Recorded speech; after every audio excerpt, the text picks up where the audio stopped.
The thing with living an extraordinary life is that it comes with many unique obligations.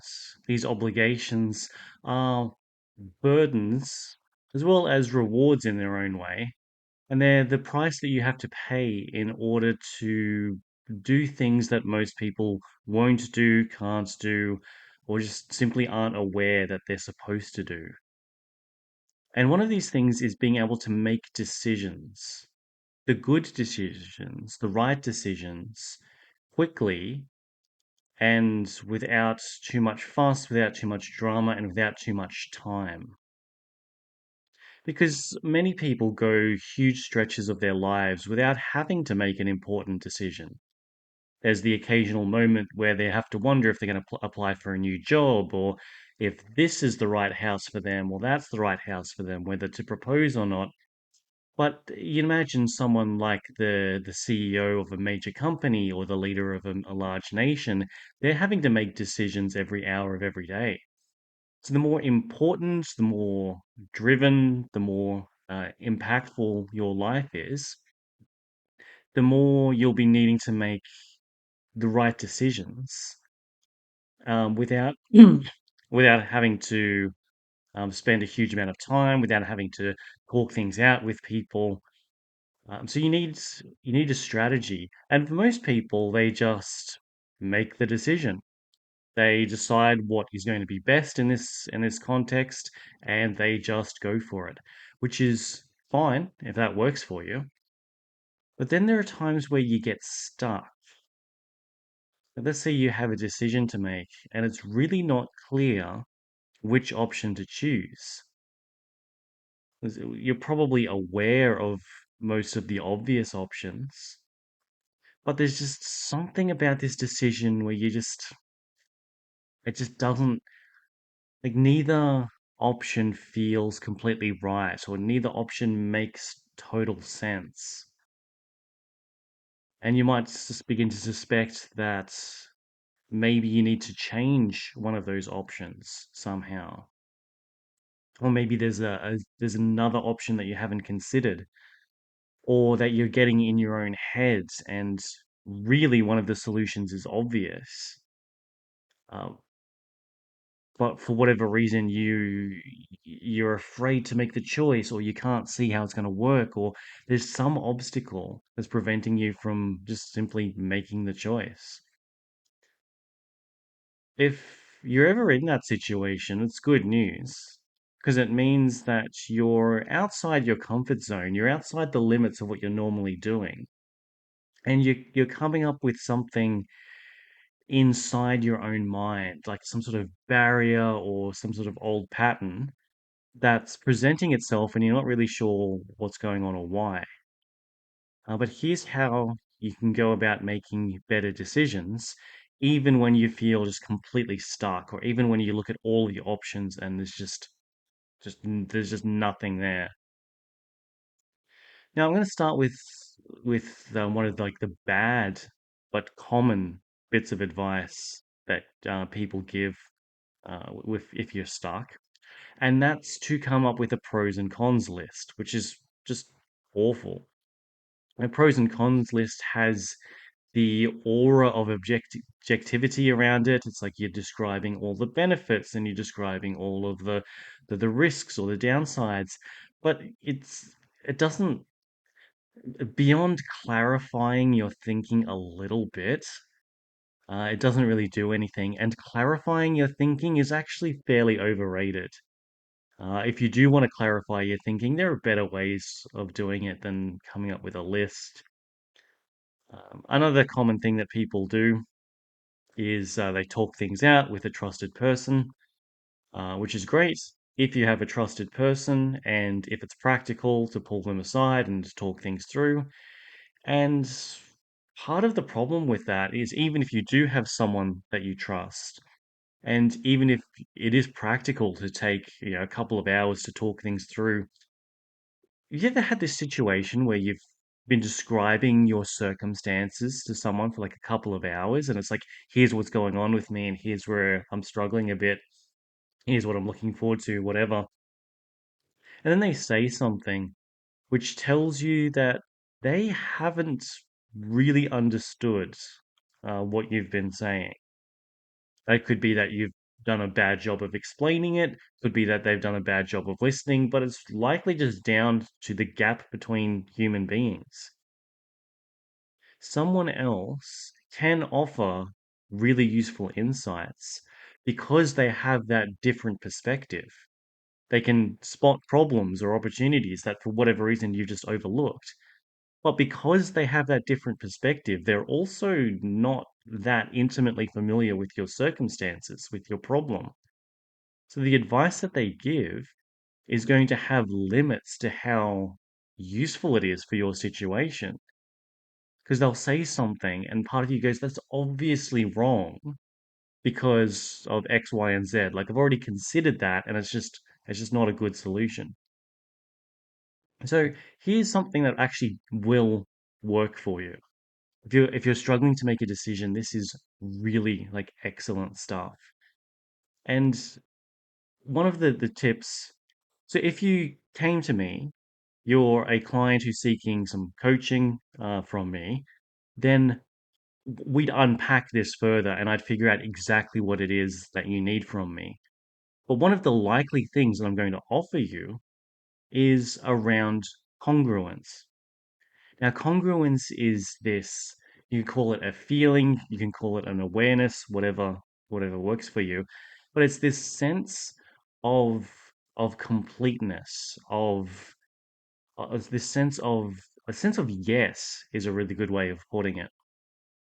And being able to detect this within yourself is incredibly valuable.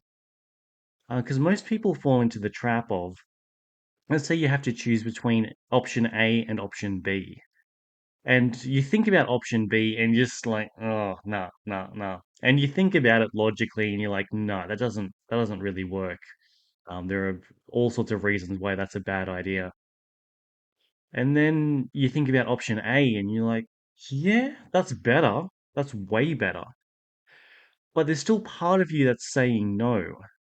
It might be like 98% of you is like, yeah, this is great. This is like much better. But then 2% of you is like, I'm not sure about option A.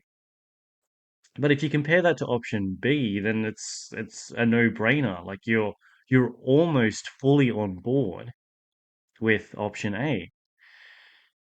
The trap with this is to then go, close enough is close enough. Like I'm almost entirely on board and I can sort out the other details later. It's not a winning strategy. What you want to be able to get to is complete and 100% congruence. You want to be able to get to this state of awareness where you just think about the solution. It's like, yes, like I like logically that makes perfect sense. Like emotionally, that feels like it resonates really well. I can see that that's going to work really well, and like I feel really good about this. If you're able to get like fully 100% on board with an idea, that it's a good idea to pursue. Doesn't mean it's going to be successful because you don't know the future, but it does mean it's the best solution that you could come up with in this moment. Now, the trick with this is there's a justified reluctance to rely on perfectionism with anything. So if you say to some people that you need to be 100% on board with a plan before pursuing that plan, there's this sense that's like, well, nothing is ever 100%. Like nothing's ever perfect. So aren't you going to spend like a lot of time just searching for a solution and just not finding anything? It's like the person who goes into the dating market and they're just completely unwilling to compromise on anything. Like they meet someone who's like 90% their soulmate and they're like, nah, I'm not going to settle for that. And so then they spend the rest of their life alone and miserable. Congruence isn't like that. Because if you have an idea, a plan, an option, and you're 98% like, yes, this is going to be amazing, this is the right way forward, and there's 2% of you going, eh, That 2%, that part of you that's hesitating, has spotted something. It's noticed something. And it's sort of like your system, your neurology, your unconscious, your instincts are telling you that, yeah, this is a great plan, except there's this little factor you need to be aware of. There's an extra variable here that you need to consider. And it could be anything. It could be that there's like it's a really good plan, but there's a slight risk that it'll fail catastrophically, and you haven't really calculated that risk in. It might be like, yes, this is a great plan, but it's missing something. Like you're relying too much on your own wits, whereas you need to outsource some of it, or you haven't factored in like the resistance that you're going to get from people, or you've underestimated how much time and energy this will take. It could be anything. But there's this little variable, there's this little factor that prevents you from like being fully on board with this plan. And so the mistake would be to ignore that feeling, that 2% that's going, oh, that's not for me. What you want is to be like fully aligned, to be like, yes, this is completely what I want to do. Because if you proceed with 98%, like, yeah, cool, why not? Then there's a risk, and this will depend on your circumstances and your personality and whatnot. But there's a risk that you'll find yourself sabotaging yourself. Like you'll be getting closer to fulfilling this plan, and then all of a sudden you hit a wall, you oversleep an alarm, you suddenly like you throw a tantrum when you really needed to be cool. Like you'll do some like ridiculous behavior that sabotages the success of the project. And there's all sorts of things that could be explaining that. But if your instincts have warned you that there's an issue with this plan and you've ignored those instincts, then you can't be surprised when those instincts come back and manifest in other ways. When they sort of like tie your shoelaces together in a knot so that you trip. It's your instincts are there to warn you about things, and the intention is not to just give in to that warning. It's like, oh no, this could potentially go wrong, therefore I'll never do anything ever again. But it's also not your intention, not the intention for you to ignore, to just completely delete this this instinct. It's data and it's wisdom from some part of you that's thought about the problem in a different way and is trying to warn you. And so what you do, if you have an option that you just like completely like, no, no, no, then that's probably a pretty terrible option. But if you have an option, it's like 98% of you is yes, this is going to be amazing, this is great. And a couple of percent of you is going, oh, I don't know about this. And what you do is you explore and you probe that hesitation. So what's that about? Where's it coming from? Because if you feel that hesitation, that means some of you knows where that's coming from. Otherwise, you wouldn't experience that. And often what happens, and this can take a little bit of practice and a little bit of introspection, but you poke and you prod this thing, and the answer comes to you. And I won't begin to guess as to where that answer comes from or how it gets into your head. But you've part of you has identified the problem, and so you start exploring, well, what is this the problem with this? And you come up with an answer, which is pretty cool. Sometimes that answer is just something rather simple. It's like you haven't factored in the costs, or you haven't considered these variables, or you haven't accounted for this risk. And then you go, oh, okay, let me adjust the plan to better accommodate that. Now, is this a good idea? then again, you're going to have this reaction, which could be like, yes, 100%, this is the greatest idea I've ever had. Like, let's do this. This is going to be amazing. Or you'd be like, yeah, I mean, it's better. It's like 99% now, but still there's this 1%. And in that case, you just repeat the process. You're like, okay, what's that 1% about? What am I still missing? The other possible source of this reluctance is if you have some sort of like ongoing bad mental habits. Like, for example, like let's say you come up with a business idea and every part of you is like, yes, this is going to be an amazing business. But then the part of you that hesitates is the part that always hesitates. The part that doesn't like the idea of entrepreneurship because it's risky and it's scary, it's going to take a lot of effort.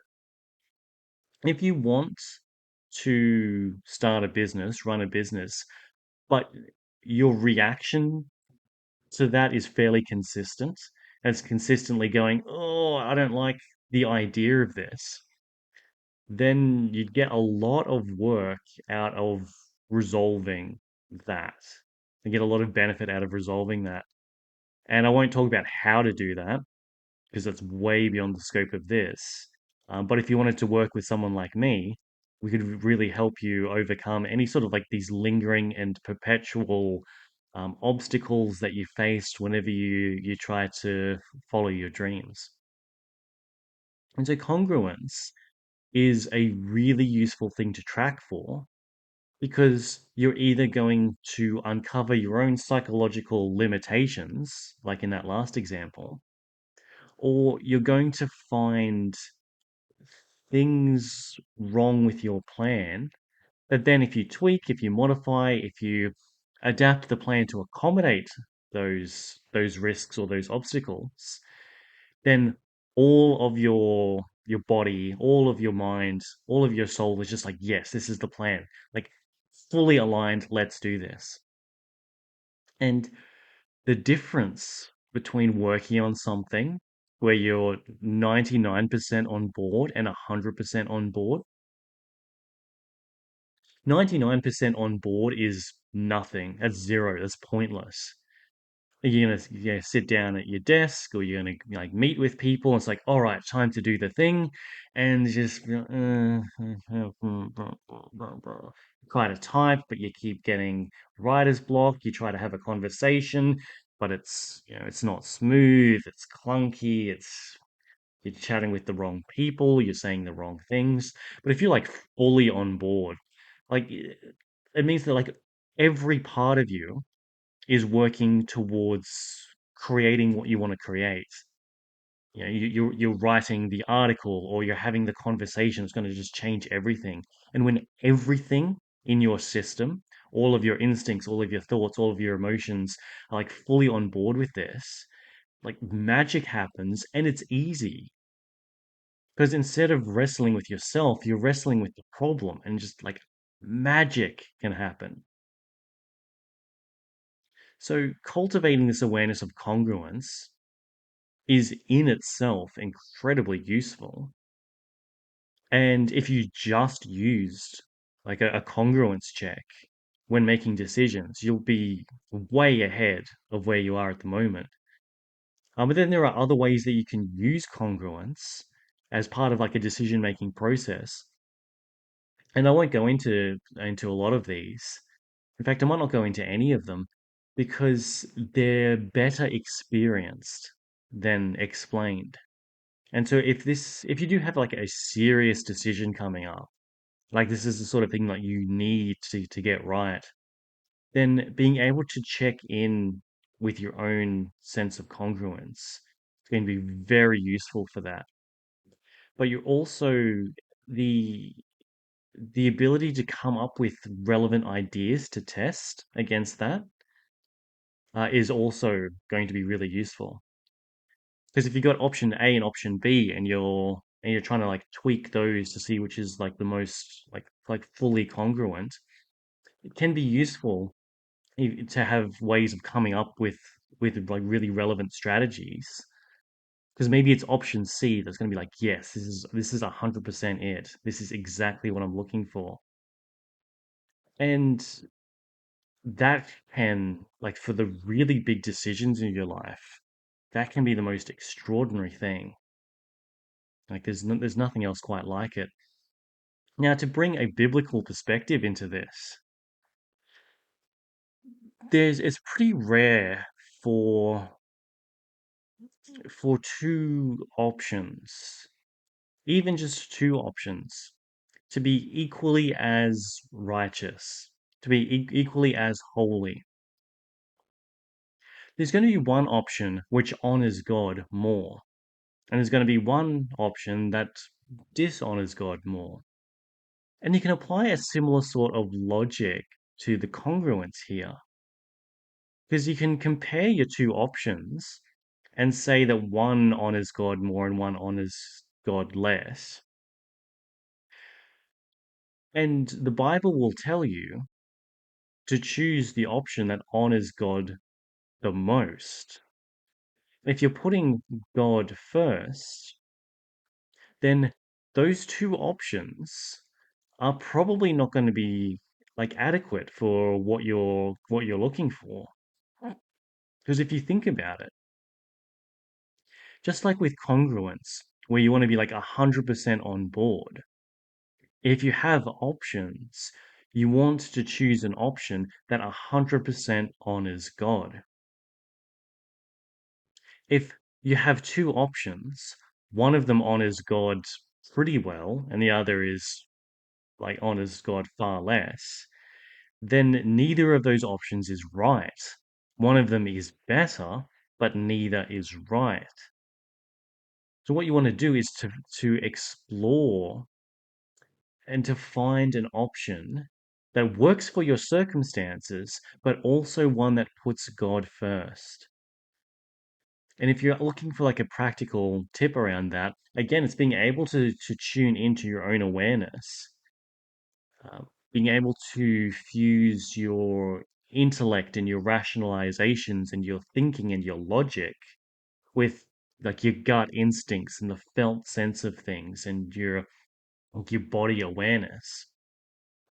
You combine that with like regular prayer and the study of the Bible and is really cultivating this relationship with the part of you that most honors Jesus, then you're going to develop this ability to find plans, to find ideas that really honor your purpose, that dignify your soul, that work with God's commandments and not against them. And that can be an extraordinary thing. And if you're going to take anything away from this, I would recommend taking that. Find things that perfectly honor God and then figure out how to make those work. And luckily, you now have some pretty cool tools around decision making. Now, of course, this is going to be a lot more effective if and when we're working together, one on one. But even being able to take these as concepts and integrating them into your life, into your decision making process, with a bit of practice and a bit of reflection, you're going to find that a lot of the things that you chose before really weren't that good ideas. They were flawed logistically, or they didn't honor your purpose. They didn't like glorify God like they should have. And once you're able to really tune into that, everything changes for the better. All right, that's enough for today. Peace be with you.